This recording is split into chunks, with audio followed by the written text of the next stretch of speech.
हमारे देश में ऐसी बहुत सारे इलाके हैं, ऐसे बहुत सारी जगहें हैं जहां पे यह दावा किया जाता है कि वहां पे कुछ आत्माएं भटकती हैं। एंड उसी रीजंस के वजह से वो जो अफवाहें होती है उस वजह से वहां पे लोग जा नहीं पाते, वहां पे जाना लोगों का टोटली बंद हो जाता है। लेकिन हमारे देश के पुणे शहर में एक ऐसा कॉलेज है जो कि बताया जाता है हॉन्टेड है। बताया जाता है कि वो नेगेटिव एनर्जी से भरा पड़ा है तो ये कॉलेज बहुत सारे बच्चे जाते हैं, जाने से रोक तो नहीं सकते। वहां पे उन्होंने फीस दी है, एडमिशन लिया है, एंड वहां पे ऐसे बहुत सारे बच्चे भी हैं जिन्होंने अब तक इसके इतिहास के बारे में अच्छे से सुना भी नहीं है। एंड मुझे ये कहने को भी बहुत ज्यादा शॉकिंग लगता है क्योंकि ये पुणे का one of the most reputed college में से एक है। ये एक इंजीनियरिंग कॉलेज है पुणे का।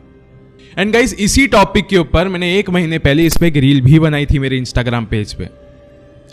एंड वो वीडियो इतनी ज्यादा वायरल हो गई कि पुणे में सब लोग मुझे पूछने लग गए थे कि अमान ये कॉलेज है कौन सा, हमने कभी इसके बारे में क्यों नहीं सुना है। लेकिन गाइस, कुछ लोगों ने बता दिया मुझे सामने से कि हाँ भाई, ये वाली बात सच है, इसका इतिहास हमें पता है, इसके लिए हम आपके बात से एग्री करते हैं। क्योंकि गाइस, उस वीडियो को 6 मिलियन से ज्यादा लोगों ने देखा था। मतलब ये वाकई में बहुत ज्यादा वायरल हुई थी। तो इसी वजह से मैं सोचा अब इसका जो पूरा इतिहास है, इसकी जो पूरी हॉरर स्टोरी है, वो मैं अभी आप लोगों के सामने रखता हूं। इस कॉलेज का नाम तो मैं डायरेक्टली नहीं ले पाऊंगा इस वीडियो में, लेकिन मैं आपको हिंट जरूर दे दूंगा क्योंकि कुछ बिजनेस लॉज होते हैं, कुछ प्राइवेसी लॉज होते हैं जिसके हमें रिस्पेक्ट करना चाहिए। एंड शायद से उस कॉलेज के इमेज को डायरेक्टली हम हार्म नहीं पहुंचाना चाहेंगे, लेकिन मैं आपको हिंट जरूर दे दूंगा इस वीडियो में। ये वीडियो शुरू करने से पहले ऐसे ही और horror, mysterious and historical videos देखने के लिए सब्सक्राइब कर दीजिए इस चैनल को। अब ये कहानी शुरू होती है। ये कहानी शुरू होती है साल 2022 में, जब इसी कॉलेज में दिवाली वैकेशन जस्ट शुरू ही होने वाले थे। एंड ये आखिरी दिन था कॉलेज का। एंड जो लास्ट दिन था ना, उस दिन पार्टी चल रही थी बच्चों में। कॉलेज के स्टूडेंट्स पार्टी कर रहे थे, शाम का समय हो गया था। एंड जो टीचर्स एंड दूसरे जो स्टाफ मेंबर्स थे उनको भी एक मौका मिल गया था कॉलेज में बहुत देर तक रुकने का बच्चों के साथ। वहीं पे दूसरी तरफ उस कॉलेज की प्रिंसिपल आरती मैम, जिनका काम अब तक खत्म नहीं हुआ था, एंड वो अपना काम ही कर रही थी उनके फर्स्ट फ्लोर के ऑफिस कैबिन में बैठ के। क्योंकि जस्ट वैकेशन शुरू होने वाले थे, कुछ एग्जाम के पेपर्स चेक करने थे, बहुत ज़्यादा उनका काम पेंडिंग था। वो अपने ऑफिस कैबिन में बस बैठ के काम ही कर रही थी एंड बहुत ज़्यादा जल्दबाजी में काम कर रही थी क्योंकि पार्टी जस्ट अभी ख़त्म होने वाली थी। एंड आरती मैम को भी अपने घर पे जाना था, अपने फैमिली के साथ टाइम स्पेंड करना था। दिवाली वैकेशन थी, घर में बहुत ज़्यादा काम था, जल्दबाजी में वो अपना काम कर रही थी। लेकिन कुछ उन्हें महसूस नहीं हो रहा था कि अभी वाला काम कुछ जल्दी ख़त्म होने वाला है। फिर कुछ समय बाद एक टीचर आई ऊपर उनके कैबिन में। उन्होंने कहा कि मैम, पार्टी खत्म हो चुकी है, सारे बच्चे अपने घर जा चुके हैं, सारी टीचर्स भी जा चुकी है, मैं सिर्फ अकेली रुकी हुई हूँ। क्या मुझे अभी आपके लिए रुकना है? क्या मैं आपके लिए वेट करूँ या फिर मैं भी निकलूँ? फिर आरती मैम ने कहा कि नहीं, आप निकलिए, मुझे अभी बहुत ज़्यादा काम है। वैसे भी जो सुमित है वो तो इसी फ्लोर में रहेगा ना, तो फिर वो मेरे आसपास रहेगा, तो मुझे उसकी अभी कोई भी ऐसी चिंता नहीं है कि मेरे पास सिक्योरिटी नहीं है समथिंग। सुमित असल में उस कॉलेज का सिक्योरिटी गार्ड था जो कि प्रिंसिपल के कैबिन के सामने बैठा करता था। तो इसी वजह से प्रिंसिपल मैम को थोड़ा सेफ फील हो रहा था कि मैं अभी अकेली नहीं हूँ यहाँ पे, मेरे साथ यहाँ पे और भी कोई है। देखते ही देखते उस वक्त 11 बज गए एंड आरती मैम अभी भी काम कर ही रही थी। एंड कुछ 12 बजे के अराउंड उनका काम खत्म हुआ। फिर जल्दी जल्दी उन्होंने अपना सामान पैक किया एंड वो बस निकलने ही लगी। उन्होंने आसपास देखा तो सुमित आसपास था ही नहीं, जो उनका सिक्योरिटी गार्ड था। देखा तो पूरा फ्लोर खाली था। फिर उन्होंने स्टिल अपने आप को थोड़ी सी तसल्ली दी कि शायद से सुमित राउंड मार रहा होगा, सिक्योरिटी राउंड जो होता है वो राउंड अप पे गया होगा। एंड आरती मैम जस्ट फिर निकल गई ऐसे ही। फिर आरती मैम अपने कैबिन से जस्ट बाहर निकली एंड वो बस चल रही थी स्टेयर्स की तरफ जाने के लिए, उनको नीचे उतरना था। लेकिन अचानक से सेकंड फ्लोर से एक आवाज आई कि कोई तो बच्चा चौक से कुछ तो लिख रहा है बोर्ड पे एंड वो फॉर्मूला पढ़ रहा है एंड वो रो भी रहा है उसके साथ साथ। ये सब कुछ सुन के आरती मैम रुक गई और वो शॉक हो गई कि रात के 12 बजे ऐसा कौन सा बच्चा है, ऐसा कौन सा स्टूडेंट है जो कि अभी भी सेकंड फ्लोर के किसी एक क्लासरूम में बैठ के पढ़ाई कर रहा है। ये कैसे हो सकता है? ये बहुत ज़्यादा शॉकिंग था उस वक्त। एंड उस समय आरती मैम को बिल्कुल भी भनक नहीं थी कि वो किस कॉलेज में है एंड इस कॉलेज का इतिहास क्या है, उस सेकंड फ्लोर में उनका सामना किससे हो सकता है। उनको इसके बारे में कुछ भी नहीं पता था। वैसे भी ये जो एजुकेशन में, ये जो जिनका भी ऑक्यूपेशन एजुकेशन रहता है, वो लोग जो इतनी ज़्यादा पढ़ाई लिखाई में घुसे हुए रहते हैं, वो लोग ये भूत प्रेत और ये आत्माओं में कहाँ बिलीव करते हैं। फिर ये सब कुछ सुनने के बाद आरती मैम ने सेकंड फ्लोर की सीढ़ियाँ चढ़नी शुरू करी। जैसे जैसे वो सीढ़ियाँ चढ़ रही थी, उनको पूरे एरिया में से, उस पूरे इलाके में सिर्फ 2 ही आवाज़ें सुनाई दे रही थी। एक वो बच्चे की रोने की आवाज़ और दूसरा आरती मैम के कदमों की आवाज़।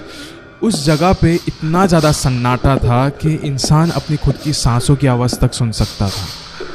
एंड इस जगह पे, इस समय पे एक बच्चे की रोने की आवाज़ आना, वो भी इतने अंधेरे में,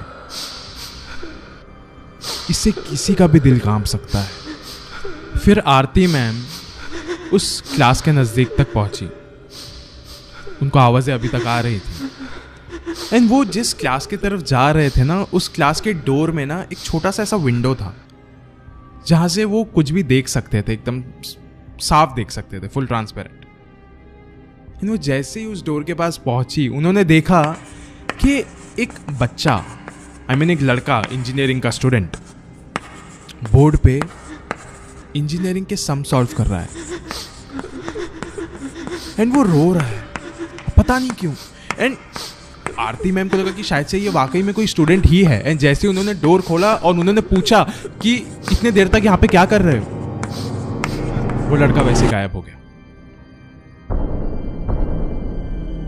लेकिन बोर्ड पे इंजीनियरिंग के सम्स अभी तक लिखे ही हुए थे, वो गायब नहीं हुए। शॉकिंग। ये सब कुछ देख के आरती मैम सुन पड़ चुकी थी कि अब तक मैं एक लड़के को देख सकती थी जो कि बोर्ड के पास खड़े रह के कुछ तो लिख रहा था, रो रहा था, चीख रहा था, चिल्ला रहा था, लेकिन जैसे ही मैं आई, जैसे ही मैंने उसको कुछ कहा, वो गायब हो गया। ये कैसे हो सकता है? How is this possible? And फिर उसी समय जो वहां का वॉचमैन था, सुमित, सिक्योरिटी गार्ड, वो भागता हुआ ऊपर आया एंड उसने देखा कि आरती मैम क्लासरूम के अंदर खड़ी है। एंड ये कौन सा क्लासरूम था, ये सुमित को बहुत अच्छे तरीके से पता था। एंड बिना सोचे समझे सुमित ने आरती मैम को यह कहा कि मैम, आपने भी उस लड़के को देखा ना? आपने भी देखा, सच बताना।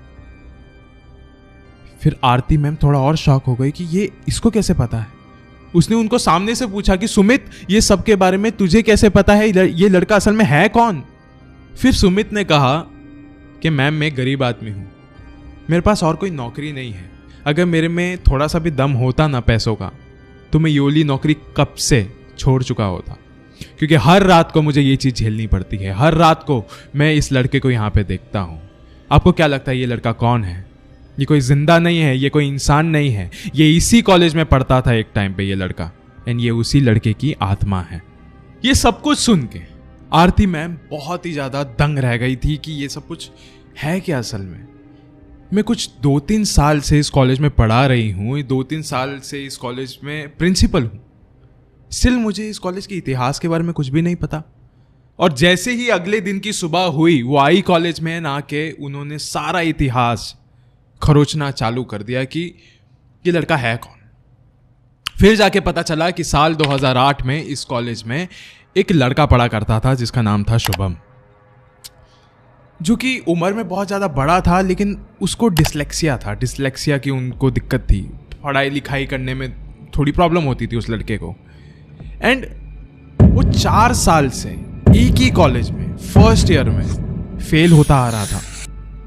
एंड जब चौथी बार शुभम फेल हुआ था, उस वक्त उससे झेला नहीं जा रहा था ये वाली बात, बिल्कुल भी। बहुत ज़्यादा शर्म आ रही थी उसे, क्योंकि चौथी बार तक तो उसके जो फर्स्ट ईयर के दोस्त लोग थे वो भी पास आउट होके निकल गए थे। एंड इस बार उसने अपने क्लासमेट को भी बताया था कि मुझे बहुत ज़्यादा बुरा फील हो रहा है, मुझसे झेला नहीं जा रहा है ये चीज़, मैं पता नहीं कुछ तो कर दूंगा अपने आप के साथ। उसके दोस्तों ने उसे तसल्ली देने की कोशिश करी कि कोई बात नहीं होता है। फिर शुभम ने कहा कि मैं शायद कॉलेज ख़त्म होने के बाद क्लास में ही रहूँगा, अभी तुम लोग जाओ, मैं यहीं पे रहूँगा। उसके दोस्त लोग चले गए, बस में बैठे वो लोग निकल गए। शुभम उसी क्लासरूम में था। उसके दोस्त लोगों ने आखिरी बार शुभम को क्लासरूम में ही देखा था। एंड अगले दिन जैसे ही वो लोग क्लासरूम में आए तो उन्होंने वापस से शुभम को देखा, लेकिन छत से लटका हुआ। लेकिन पता नहीं ये साल 2008 का हादसा कभी भी मीडिया के सामने नहीं आया। हमेशा से ये मीडिया की नज़रों से छुपा हुआ ही था। वहाँ के प्रिंसिपल्स ने, वहाँ के स्टाफ मेंबर्स ने कभी भी किसी को भी ये बताना ज़रूरी नहीं समझा, क्योंकि उनके कॉलेज का रेपुटेशन खराब हो सकता था। लेकिन रिसेंटली एक वेबसाइट ने इसके बारे में खुल के बताया कि ये कॉलेज हॉन्टेड क्यों है। अभी भी मैं उस कॉलेज का नाम नहीं बताना पसंद करूँगा, क्योंकि डिस्क्रिप्शन में मैंने इसका लिंक दे दिया है वो वेबसाइट का। आप वहाँ पे जाके देख सकते हो कि ये कॉलेज हॉन्टेड क्यों है एंड इसका इतिहास क्या है। इतिहास तो मैंने आपको बता दिया है, लेकिन अगर नाम जानना है तो आप डिस्क्रिप्शन में जा सकते हो ये वीडियो ख़त्म होने के बाद। एंड ये सबके बारे में वहाँ के स्टाफ मेंबर्स एंड टीचर्स को रियली पता था, क्योंकि साल 2010 में यहाँ पे एक वॉचमैन काम करने आया था, नया था। एंड उसने ये वाली बात नोटिस करी थी कि आधी रात में 2nd फ्लोर में एक लड़का कॉरिडोर में भागता रहता है, रो रो के चिल्लाता रहता है। वो लड़का कौन है? उसने बहुत ज़्यादा ये सवाल पूछना चाहा लोगों से, लेकिन सब ने उसको ये बस कह दिया कि अगर तू कुछ भी बोलेगा इसके बारे में तो तेरी नौकरी तेरे हाथ से चले जाएगी, बस। एंड उसका मुंह बंद कर दिया। सबको पता था कि आधी रात में 2nd फ्लोर के कॉरिडोर्स में किसी की तो आत्मा भटकती है। एंड वो लड़का कौन है ये भी पता है, बस कोई कभी इसके बारे में अपना मुंह नहीं खोलता।